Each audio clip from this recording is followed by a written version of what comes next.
In my view, talk radio tends to be one-sided. It also tends to be dwelling in hyperbole. It's explosive. It pushes people to, I think, extreme views without a lot of information. So I think there ought to be an opportunity to present the other side. And unfortunately, talk radio is overwhelmingly one way. And that was Senator Dianne Feinstein last year on Fox. And God, hyperbole and no information. It's a wonder why conservatives have dominated talk radio if it's that horrific. Democrats, of course, are waging a war, a lot of people think, on talk radio. Since the American left maybe can't compete on the airwaves like they're competing in other places, are they looking to the federal government for help? To discuss what may be the reemergence of the Fairness Doctrine, I'm joined in studio by Jennifer Palmieri with the Center for American Progress and Indiana Congressman Mike Pence. Jennifer and Congressman, great to have you both on. Thanks, Laura. Thank you, Laura. Jennifer, let's start with you. And we're old friends, and I broadcast my show from your building. I mean, how bad can it be out there for you? Well, that is how bad it is, Laura. We have you broadcasting from our studio. You lent me your studio for a week a while back. But look, liberals dominate so many areas of American culture and politics. They dominate the universities, the entertainment industry, dominate most of the newsrooms and television, most of the newsrooms in the print media. And we have this little place called talk radio where conservatives have done really well. I mean, really well, led by Rush, Hannity, and so many others who are doing a great job. Why do the liberals need a federal, essentially affirmative action program in the form of the Fairness Doctrine to compete? Well, what we did was we went back and looked to say, okay, so, how bad is it in terms of, from our perspective? And it is 91% of the talk radio shows on the radio are conservative news shows.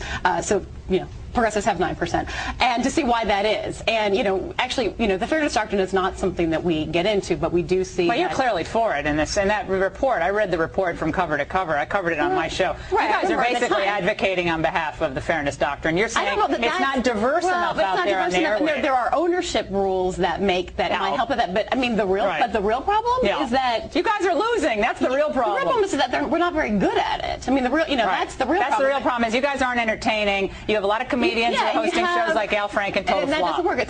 It's a very different medium. And there are progressives that are starting to have success, like Eric Schultz. Well, Stephanie Miller, my friend, Stephanie Ed Schultz is a good guy, and we don't agree on anything. But my point is, we have liberals on our shows. I invite liberals all the time. I bend over backwards to get liberal guests, and they come on, and it's a great, great segment. I think it's already happening in the free market. I don't think we need the federal government. Let's get Mike Pence into this. Congressman, I know the Broadcaster Freedom Act is something that you're pushing.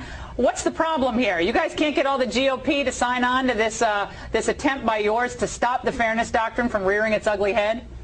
Well, Laura, we've been going after it because with respect to your guests in the Center for American Progress, some of the most powerful Democrats in Washington D.C. have been calling for a restoration of this outright government regulation of the airwaves of America. You quoted Dianne Feinstein at the top of the segment. John Kerry, Dick Durbin, and others, as well as the Democratic leadership in the House, who all categorically last summer opposed our effort to pass even a one-year moratorium on reimposing the Fairness Doctrine. So yes, we introduced the Broadcaster Freedom Act a year ago. So far, Democrat leadership has blocked any consideration of that bill. So we introduced a discharge petition for broadcast freedom. Virtually every Republican in the House of Representatives has signed that petition to give us an up or down vote on preserving broadcast freedom, and to this very hour, not one single Democrat in Congress has signed a petition to give us an up or down vote on broadcast freedom.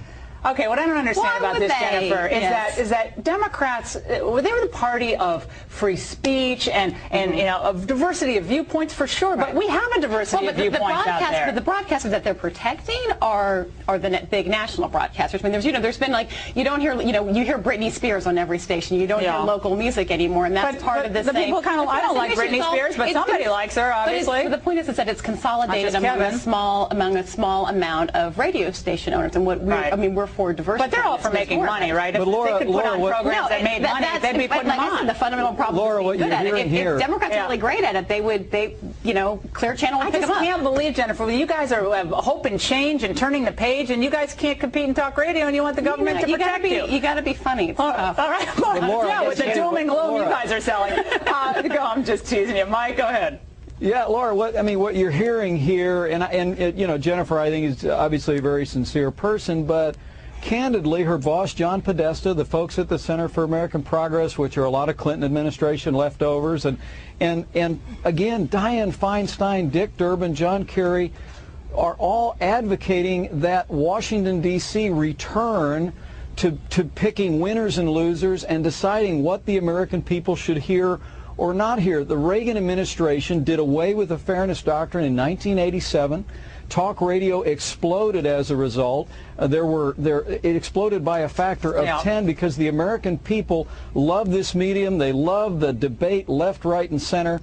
And we think tanks in Washington and people with power in Washington, D.C. should be rejecting any effort to return the so-called Fairness Doctrine to the law of the land. You know what I'm afraid of is this idea of a bureaucrat in some windowless office over at the FCC going, okay, Laura Ingraham was on that station, so we've got to force, Joe Schmo, leftist, on right after. Then we don't want bureaucrats turning into programmers on the radio, television. I say more speech is better. Which is the liberals what they were can for 40 compete. We're out of years. time. Yeah, if liberals can compete, they're going to do really well. They're doing well in the entertainment industry, all these other areas. You don't need affirmative action. Jennifer, you're too smart for that. Jennifer Palmieri, Center for American Progress, Congressman Mike Pence, thanks a lot for joining us.